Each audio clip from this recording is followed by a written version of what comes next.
Welcome to the Lyster Health Talks Podcast, hosted by Lieutenant Colonel Garrett Holt, the commander of Lyster Army Health Clinic and the Health Services Director at Fort Novacell. Each month, listen in as the team focuses their discussion on relevant, relatable content that empowers your health and the readiness of the force. In today's show, Lieutenant Colonel Holt and the team talk back-to-school tips for a healthy and happy school year. Well, hello, Fort Novacell. This is Lieutenant Colonel Garrett Holt. Welcome you back to the Lyster Health Talks Podcast.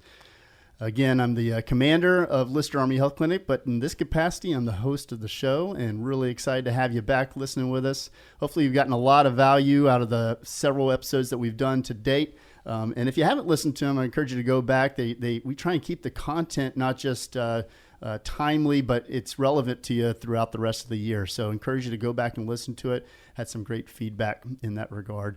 But today, I can't believe it. We are just getting back into the mindset of getting back to school. And it is hard to believe. You know, there's some school districts I understand across the nation that are already in school, which is mind-boggling to me. But you know, down here in Lower Alabama, we've got to start getting ready for it and getting prepared for it. I know that's probably a very exciting thing for many of our parents, and maybe not so exciting for some of the kiddos. But you know what? It's time, and before we know it, we'll be back into the swing of things. So my guest today, pretty excited about having both of them. Over here to my right is Lieutenant Colonel Regina Thorp. She's the Deputy Commander for Nursing and Patient Services. Just arrived to us just about a month ago. She is a nurse practitioner by trade, both in family practice and in women's health. So we're excited to have you on the show. And over to my left is our registered dietitian, Miss Osteen. So thank you both for being on the show with us today. Good morning. Good morning. Thank you so much for having me. Yeah, for sure. So let's just dig right in to our episode. Again, getting back into school, you know, some things to think about. We try and bring some different material that maybe our listeners don't think about every time, depending on what the episode is. But today, I just want to start passing it over to Lieutenant Colonel Thorp to kind of get us started on any ideas and any tips that she might have for getting us back into school. Oh, fantastic. Well, first of all, thank you for having me here. This is, a dream come true for being on a podcast. So thanks for helping Well, you me are out. welcome. Yeah, I appreciate that. Just, from the health perspective, I think it's important for the parents to start looking at our social medias. We do have some great opportunities coming up to support our students. Just getting that annual checkup for your children, if they haven't done that already. It's a little bit easier during the summer when they don't have school, and get that checkup and look at the vaccinations. We have some great vaccination nurses that can look and make sure that they're just up to date on their vaccinations and get ready for the upcoming year. It's hard to believe that we have to start thinking about that, but those school physicals and sport physicals, it's sometimes gets to crunch time and you're like, oh my gosh, we got to hurry up and get it in. So What I hear you say is proper planning means success. So exactly. That's exactly. good. So, that's good. No, thanks for that. Really appreciate it. Well, Miss Osteen, what kind of things do you have for us today for getting back into school? Well, tying into the health overall for our students, kindergarten all the way through college, we do want to make sure that we're feeding them in a healthy way. So as much as possible, trying to provide balanced meals and snacks for them. And as we're preparing for school to begin, thinking about what we're going to be doing for sending our kids off. So sending them to school with a healthy breakfast in the morning. So making sure that they're ready to learn and concentrate with what the teachers and professors are going to be presenting to them. And then looking to see what are we going to be doing for their lunches, for their snacks while they're at school all day long. So providing good nutritious foods for them all day long as well. So looking to see what our options are, focusing also on food safety so that we're not putting them at risk for having things that need to be refrigerated that are not. So think about how long things are going to be sitting throughout the day. So overall, we just want to be healthy and give our kids the best options possible. Yeah, that's great. There's so many cool little ideas that you see online for different types of little snacks and we always try and stay on the outskirts. I think that's what somebody told me one time. Stay on the outskirts. Yeah, is that right? Yeah, that is correct. The less processed foods are going to be on the outside of the store when you're there shopping. So try to look for some of those things, fresh fruits and vegetables. Looking more at your whole grain products, your meats that are not as processed as well. So make sure that we're including all of those, and don't forget about your dairy. But again, on on any of those things that need to be refrigerated, make sure that we are looking at them and keeping them as cold as possible. I'm going to foot stomp. Hopefully we have some college student listeners or maybe parents of college student listeners out there. Any tips for them as they go into, I know I'm blushing at the thought of telling you what I ate in my freshman and sophomore year, which was not probably in line with anything that I want to admit to here, but any tips for folks returning back to college? Well, there are great dining facilities at any school that kids are going to go to. So if you're going to get a meal plan, so there will be a magnitude of choices for them there.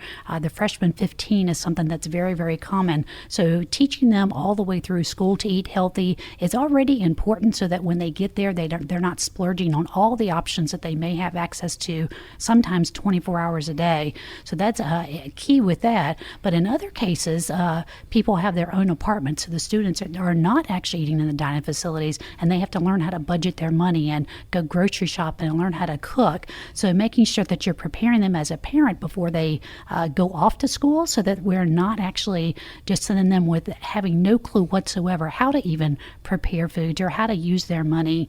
One of the things that my younger son did is he spent all of his shopping money for the entire month within the first week with ordering food out instead of actually going to actually get food.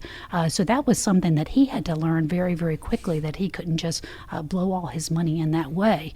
So making sure that we're having those conversations with our students, that's going to be an important thing for us as well as for them. Lieutenant Colonel Thorp, any thoughts on nutrition maybe? Was there tips or tricks that you use for your kiddos or something going back to school? Yeah, it's always a difficult thing with my twins, trying to get them. But I always try to have a fruit or vegetable with every meal. And then I try and make it fun. Try and make it a game, or something as simple as having a banana is one thing, but then slicing it up for some odd reason, they'll eat sliced bananas, but not the whole bananas. So just making it fun for them, where it doesn't seem like they're being forced to eat their fruits and vegetables, but just something that they can continue to do and do with every meal. Yeah, it's interesting. It's watch what kiddos are eating these days versus what I ate. I'm like, wow, we've really gone a long way, and it's kind of fun too. It's my kiddo, I'm happy to say, enjoys her vegetables most of the time, but it does prefer to, it's fun to have that conversation of not do you like vegetables, but what's your favorite vegetable to eat, and she gets to be a part of that actual shopping experience as well, and going to see the produce aisle versus sometimes we rush past the chip aisle. Not all the time, but sometimes we do. So, well, that's great. No, thank you both. I as we're kind of wrapping up our time, I also want to give you guys each a moment to give any other parting thoughts on back to school and staying safe. And I'll turn over to Lieutenant Colonel Thorp on any last comments that she might have. Yeah, I think that's a great question. So I think with the children, when they're back at school, they're going to be around their friends. They're going to be touching a lot more surfaces, and there's definitely a higher risk of viruses being passed around. So I think the parents just can kind of keep in mind that we always have the nurse advice line. Nurse advice line is a great resource that parents can call and say, hey, should my child be evaluated by a provider, or are they okay to go to school? And so that's super helpful. A lesson that we learned coming out of, you remember the era of COVID-19, was just kind of keeping in mind how things are, how we get infections and how we get illnesses, anything upper respiratory. And a lot of those practices, we had to really adhere to strictly. And to be able to adopt that inside of our day-to-day, things like hand washing or, covering your mouth, but not necessarily with your hands, using the crook of your elbow, things of that nature. Simple things that we can do and learn and teach our kiddos of good practices that really go a long way. Ms. Osteen, what else do you have for us as a parting word? Well, with our younger students, making sure that parents realize that they do need to be eating more often. So smaller amounts, having them available for them during school as well as after school. So they typically is going to be a snack time while they're at school. So making sure we're preparing for that. And then for all of our students, hydration, very, very important, especially with the heat here in Lower Alabama. So taking a look at that, and in many cases, teachers let them actually have a water bottle in the classroom with them that they can refill throughout the day. So that's something that's also going to be really important to make sure that we are paying attention with our students. Yeah, that's a great point. I love those water bottles now that are out there that have like the little labels of, you're almost there, or, it's all this little encouragement, and my daughter gets a kick out of that and lets me know what label she got to that day. And got to make it fun. Right? That's super. Well, I want to thank you both for joining us today. It's been great to have you on the show. It's just always encouraging. And I think one other thing I'd like our listeners to think about is, something that me and my wife like to think of is, every chapter, every grade is different. There's something new for your kids that they're going to be exposed to, be it particularly in the military environment, might be new friends, might be new teachers, just a new way of operating. It's just not going to be like it was last year. And so being emotionally available for your kiddos is an important thing, and really having those, it's as old-fashioned as it sounds, sit down and have a meal, right? Sit down and have a meal and make it a routine, and put the phones away. That's a hard thing for me to do, but put phones and screens away, but just have a discussion and making sure that they have definitely one safe place to be, emotionally at least.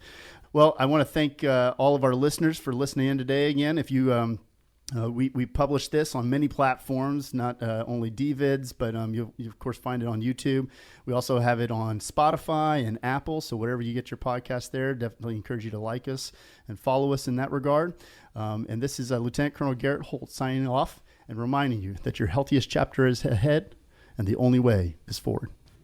The Lyster Health Talks podcast is produced by the Lyster Army Health Clinic's Public Affairs Office at Fort Novosel. Join us in September for another informative episode of Lyster Health Talks. Stay healthy, Fort Novosel.